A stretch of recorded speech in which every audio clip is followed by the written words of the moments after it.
Bora voltar a conversar com Gláucia Araújo. Ela vai complementar a informação sobre a ação civil pública que foi movida contra o Parque Zoobotânico Arruda Câmara, o Parque da Bica, aqui na capital. Gláucia, é com você.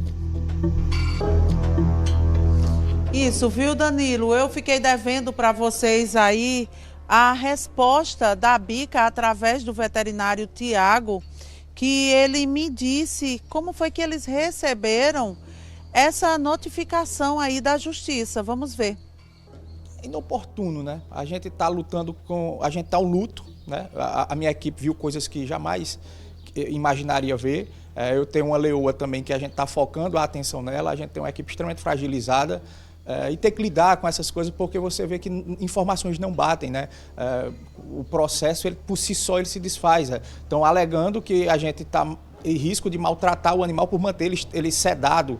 Então não existe isso, mas mesmo isso, o profissional médico veterinário, se ele entender que o animal deve ser sedado, existe um Conselho Federal de Medicina Veterinária que ampara esse veterinário. Se ele achar necessário que o animal está hiperexcitado e usar o sedativo aqui na Bica ou em qualquer outro lugar, ele está amparado por lei. Então, dizer que a leona pode ser maltratada porque ela está no cambiamento, o cambiamento é a casa dela.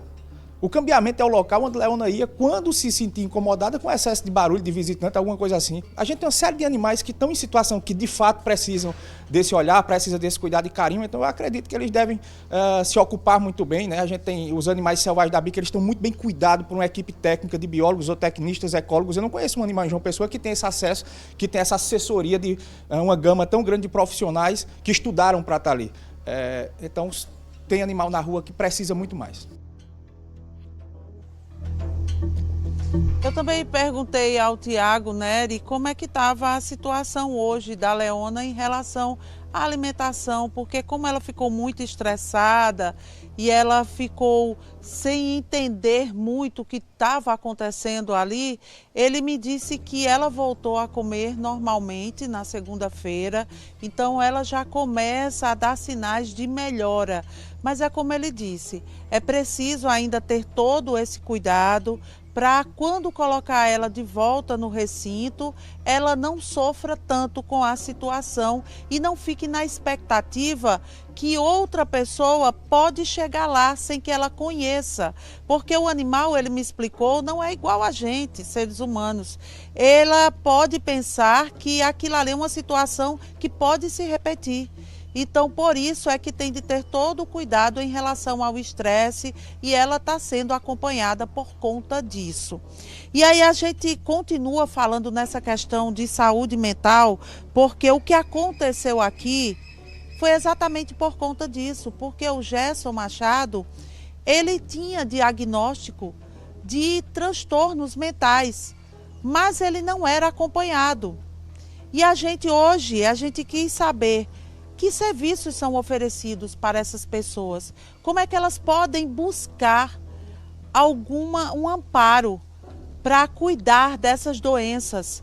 Então eu conversei também hoje com o diretor do Juliano Moreira e me explicou como é que funciona todo o complexo. Vamos ver. O Juliano Moreira se mantém com todas as suas atividades plenamente em funcionamento. Nós dispomos de 3 serviços essenciais. O primeiro deles, que está aqui ao nosso lado, é o espaço de atenção à crise, que seria aquele local destinado ao atendimento de pessoas em um sofrimento mental mais agudo. Seria, digamos, a nossa urgência psiquiátrica. Esse serviço está plenamente funcionando. Médico 24 horas, médico psiquiatra 24 horas, médico clínico igualmente 24 horas, atendendo a toda a população do estado da Paraíba, com exceção de João Pessoa e região metropolitana. Então nós somos referência para 219 municípios do estado da Paraíba para os atendimentos em urgência e emergência psiquiátrica. Isso não quer dizer que nós não possamos atender usuários de João Pessoa e região metropolitana. Entretanto, esses usuários precisam inicialmente passar pelo pronto atendimento de saúde mental do município de João Pessoa, para que, a partir de um pedido de regulação, havendo disponibilidade, eles sejam encaminhados para cá, para as nossas enfermarias de internação. O segundo serviço que nós dispomos aqui no complexo é exatamente o nosso setor de perícias judiciais, o qual atende às demandas do Poder Judiciário nos processos cíveis, sobretudo processos de interdição e curatela.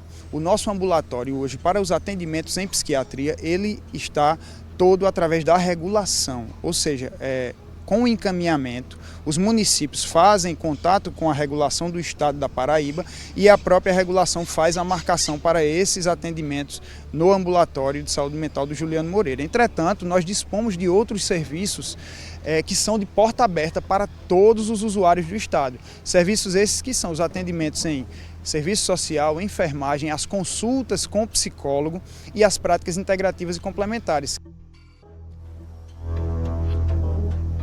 Aí a gente também tem de contar a diferença, né, que entre o Juliano Moreira, que foi essa que o diretor falou aí, e também o Hospital de Custódia, que era aquele que o Gerson ia, por determinação da Justiça, que só saiu na segunda-feira, depois que o Gerson já estava morto. O Hospital de Custódia fica ali onde a gente conhece como manicômio. Então, naquele local, que está interditado desde 2024, que não pode mais receber nenhum paciente, mas que se a Justiça determina, tem que ir para lá sim. Então, há uma diferença nisso. Lá no Hospital de Custódia, recebe pessoas que cometeram crimes, mas que têm problemas relacionados, problemas mentais.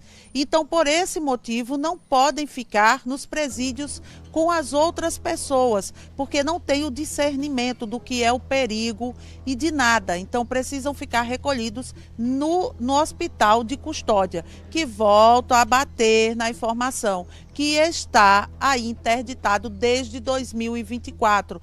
Aí, quando a gente já contou essa história, tinham 93 pacientes lá, 80 já saíram e 23 permanecem porque essas pessoas não têm família, não tem ninguém para cuidar deles. E o que chama mais a atenção da gente, viu, Danilo, é que dos 80 pacientes que já saíram, hoje, de acordo com eles lá no Hospital de Custódia, mais da metade não procura ajuda. Então essas pessoas estão perambulando pelas ruas sem nenhum medicamento e são pessoas que cometeram crimes muito graves, mas que não podem voltar para a instituição porque a instituição não pode receber por determinação da Justiça.